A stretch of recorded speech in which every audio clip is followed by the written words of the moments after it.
신명기 34장입니다. 모세가 모압 평지에서 느보산에 올라가 여리고 맞은편 비스가 산 꼭대기에 이르매 여호와께서 길르앗 온 땅을 단까지 보이시고 또 온 납달리와 에브라임과 므낫세의 땅과 서해까지의 유다 온 땅과 네겝과 종려나무의 성읍 여리고 골짜기 평지를 소알까지 보이시고 여호와께서 그에게 이르시되 이는 내가 아브라함과 이삭과 야곱에게 맹세하여 그의 후손에게 주리라 한 땅이라.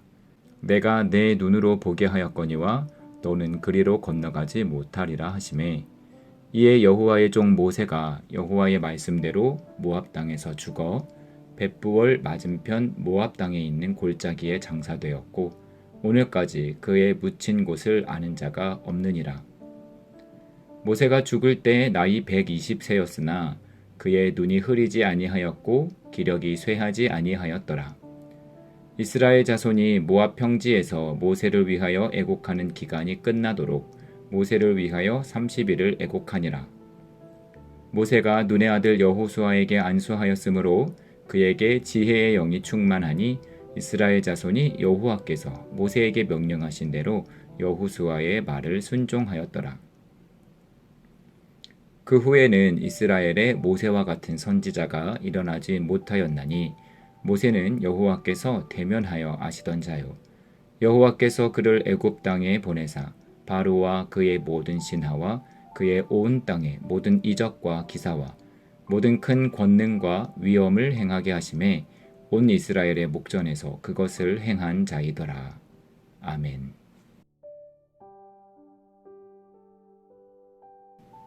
신명기의 마지막 장입니다.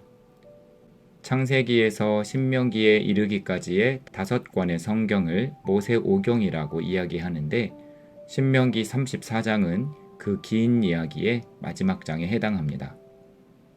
비스가 산 꼭대기에서 하나님은 모세에게 앞으로 이스라엘 백성들이 살게 될 땅을 보여주십니다. 하지만 모세는 그 땅에 입성하지는 못하고 모압 땅에서 죽어 장사됩니다. 모세오경은 이렇게 모세의 죽음에 대한 기록으로 마무리됩니다. 모세의 마지막이 너무 초라한 것이 아닌가 싶습니다. 노예로 살던 민족 전체를 구원하였고 40년이라는 시간을 고생한 지도자의 마지막이 이런 모습이라니 너무 안타깝게 느껴집니다.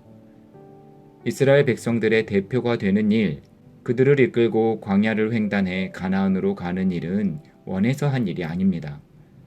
하나님의 명령에 순종한 것입니다. 모세는 하나님이 가시떨기 나무 불 가운데에서 찾아오셨을 때 처음에는 명령을 거절했습니다.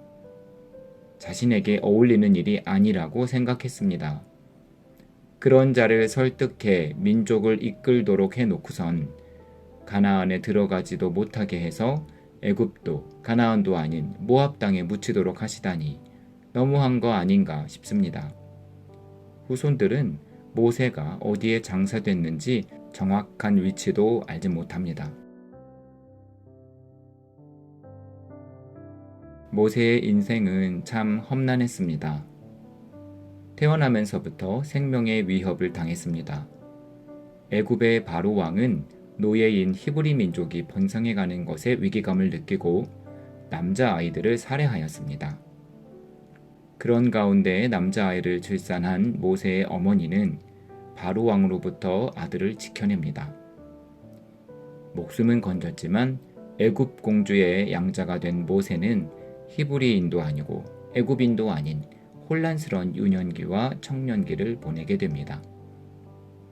모세는 자신을 히브리인이라 생각했기에 히브리인을 매질하던 애굽인을 때려 죽입니다. 하지만 아이러니하게도 그런 시도는 스스로를 애굽의 왕족이라 여겼기에 가능했을 터 모세가 40년 동안 어떤 혼란 속에서 살았을지를 잘 보여줍니다. 40세까지는 정체성의 혼란을, 80세까지는 미디안 광야에서 도피 생활을, 120세까지는 광야에서 유랑을, 모세는 도합 120년을 어디에도 정착하지 못하고 살았습니다.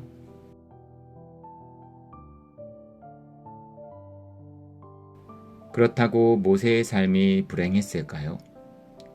하나님께서 모세를 가나안에 들어가지 못하게 하셨다고 모세의 인생이 낙제한 것일까요? 전혀 그렇지 않습니다.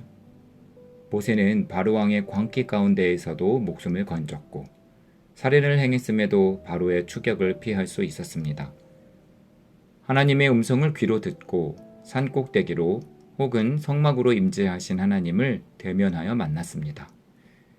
그리고 34장 7절에 보니 120살까지 눈이 흐려지지 않고 기력도 쇠하지 않았습니다.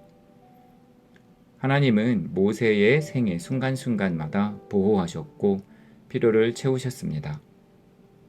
마지막 순간이 화려하지 못했고 사람이 보기엔 하나님의 결정이 아쉽지만 하나님께서는 모세의 전 생애를 영적인 예배로 받으셨음을 기억해야 합니다.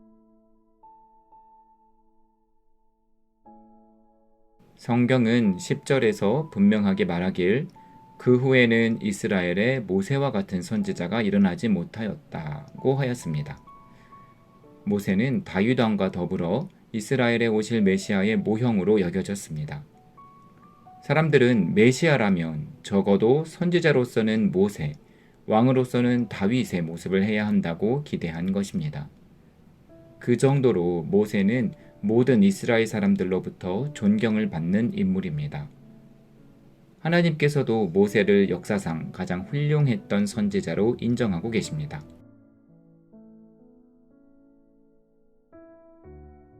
모세처럼 훌륭한 사람, 하나님께 인정받은 사람도 그 마지막 모습이 꼭 명예로운 것은 아닙니다.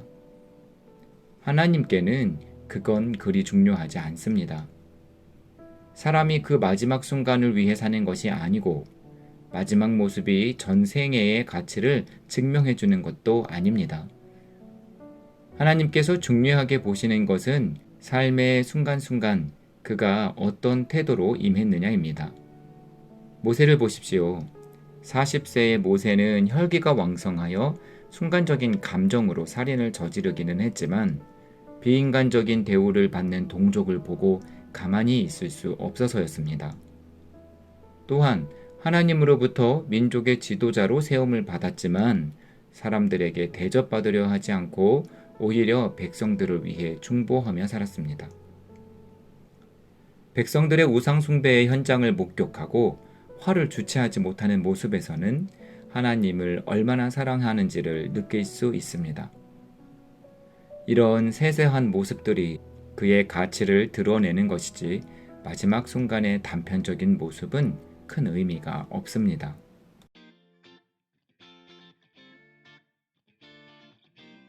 하나님의 말씀에 순종하는 일은 나중으로 미룰 일이 아닙니다. 지금이 중요합니다. 지금 내가 어떻게 하나님을 사랑하고 어떻게 하나님의 말씀에 순종하는지가 하나님의 기억에 남는 것입니다. 죽음에 이르기까지의 우리의 모든 삶의 여정이 모세처럼 하나님께 인정받는 삶이기를 주님의 이름으로 축원드립니다. 하나님을 사랑하고 하나님의 말씀을 귀중하게 여기고 이웃을 사랑하여 그들을 위해 중보하는 우리가 되어야 합니다. 그렇게 삶 속에서 신령한 예배를 매 순간 드리는 여러분들이 되시기를 주님의 이름으로 축원드립니다. 아멘.